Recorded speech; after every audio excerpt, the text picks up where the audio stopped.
نبی صلی اللہ علیہ وسلم پر درود شریف پڑھنے کی فضیلت۔ ایک مرتبہ درود پڑھنے سے 10 رحمتیں نازل ہوتی ہیں، 10 گناہ معاف ہوتے ہیں، 10 درجے بلند ہوتے ہیں۔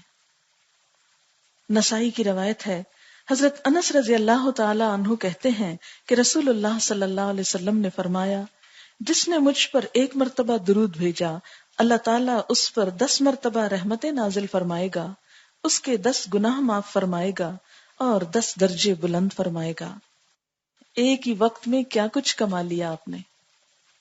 کثرت درود قیامت کے دن نبی صلی اللہ علیہ وسلم کی قربت کا باعث ہوگا۔ حضرت عبداللہ بن مسعود رضی اللہ تعالی عنہ کہتے ہیں کہ رسول اللہ صلی اللہ علیہ وسلم نے فرمایا، جو شخص مجھ پر بکثرت درود بھیجتا ہے، قیامت کے روز وہ سب سے زیادہ میرے قریب ہوگا۔ اور کون کتنا قریب؟ جو جتنا زیادہ درود پڑے آپ پر۔ رسول اکرم صلی اللہ علیہ وسلم پر درود بھیجنا اور آپ کے لیے جنت میں بلند درجہ ملنے کی دعا کرنا قیامت کے دن آپ صلی اللہ علیہ وسلم کی سفارش کا باعث ہوگا۔ آپ پر درود آپ کی قربت کا باعث، آپ کی سفارش کا باعث۔ حضرت عبداللہ بن عمر رضی اللہ تعالی عنہما کہتے ہیں کہ رسول اللہ صلی اللہ علیہ وسلم نے فرمایا، جس نے مجھ پر درود بھیجا یا میرے لیے اللہ تعالی سے وسیلہ کیا ہے؟ جنت میں ایک بلند درجہ، وہ مانگا، اس کے لیے میں قیامت کے روز ضرور سفارش کروں گا۔ درود شریف گناہوں کی مغفرت، تمام دکھوں، مصیبتوں اور غموں سے نجات حاصل کرنے کا ذریعہ ہے۔ اور یہ بات میں نہیں کہہ رہی، یہ اللہ کے رسول صلی اللہ علیہ وسلم نے خود بتائی ہے۔ حدیث ہے ترمذی کی، حضرت ابی بن کعب رضی اللہ تعالی عنہ کہتے ہیں کہ میں نے رسول اللہ صلی اللہ علیہ وسلم سے عرض کیا، اے اللہ کے رسول صلی اللہ علیہ وسلم، میں آپ پر کثرت سے درود بھیجتا ہوں، اپنی دعا میں سے کتنا وقت درود کے لیے وقف کروں؟ یعنی جب میں دعا مانگتا ہوں تو کتنی دیر درود پڑھوں؟ آپ نے فرمایا، جتنا تو چاہے۔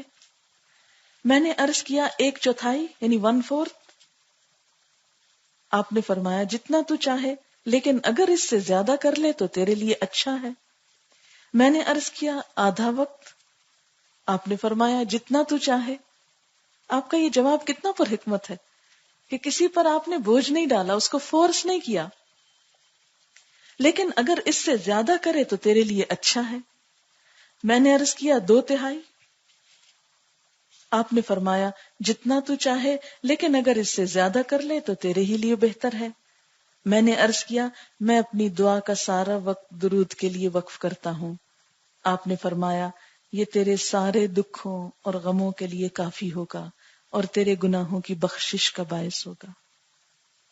اور خاص طور پر جب انسان غم سے نڈھال ہوتا ہے، پریشان ہوتا ہے، اس کو مسئلے کا کوئی حل نظر نہیں آتا اور یہ بھی سمجھ نہیں آتا کہ کیا مانگوں، مجھے کیا کہنا چاہیے، یعنی اتنے زیادہ کمپلیکیشنز ہو جاتی ہیں کہ بعض اوقات انسان یہ بھی ڈیسائیڈ نہیں کر پاتا کہ جو میں مانگ رہا ہوں وہ بھی میرے لیے بہتر ہے یا نہیں۔ تو ایسے میں معاملہ اللہ پہ چھوڑ دیا جائے اور کثرت سے درود شریف پڑھا جائے، اللہ تعالیٰ ضرور کوئی نہ کوئی راستہ پیدا فرما دیں گے۔ اگلا فائدہ، نبی صلی اللہ علیہ وسلم پر درود بھیجنے والے پر اللہ تعالیٰ رحمت نازل فرماتے ہیں، اور آپ پر سلام بھیجنے والے پر اللہ سلام بھیجتا ہے۔ حضرت عبد الرحمن بن عوف رضی اللہ تعالی عنہ فرماتے ہیں کہ رسول اللہ صلی اللہ علیہ وسلم ایک روز گھر سے نکلے اور کھجوروں کے باغ میں داخل ہوئے، بہت طویل سجدہ کیا، حتیٰ کہ مجھے اندیشہ ہوا کہیں اللہ تعالیٰ نے آپ کی روح قبض نہ کر لی ہو۔ حضرت عبد الرحمن بن عوف کہتے ہیں، میں رسول اللہ صلی اللہ علیہ وسلم کی طرف دیکھ ہی رہا تھا کہ آپ نے سر اٹھایا اور فرمایا، کیا بات ہے؟ میں نے بات بتائی تو آپ نے ارشاد فرمایا کہ جبریل علیہ السلام نے مجھ سے کہا، اے محمد صلی اللہ علیہ وسلم، کیا میں آپ کو ایک بشارت نہ دوں، یعنی خوشخبری نہ دوں؟ اللہ کریم فرماتا ہے، جو شخص آپ پر درود بھیجے گا میں بھی اس پر رحمت نازل کروں گا، اور جو آپ پر سلام بھیجے گا میں بھی اس پر سلام بھیجوں گا۔ اللہ تعالیٰ کی طرف سے سلام آئے تو انسان کے لیے پھر کیا خوف اور کیا غم. یہ مسند احمد کی روایت تھی جو ابھی میں نے آپ کو سنائی. پھر یہ کہ 10 مرتبہ صبح 10 مرتبہ شام درود پڑھنا آپ کی شفاعت حاصل کرنے کا باعث ہے. حضرت ابو درداء رضی اللہ تعالی عنہ کہتے ہیں کہ رسول اللہ صلی اللہ علیہ وسلم نے فرمایا، جس نے 10 مرتبہ صبح 10 مرتبہ شام مجھ پر درود بھیجا اسے قیامت کے روز میری سفارش حاصل ہوگی. اسے طبرانی نے روایت کیا ہے.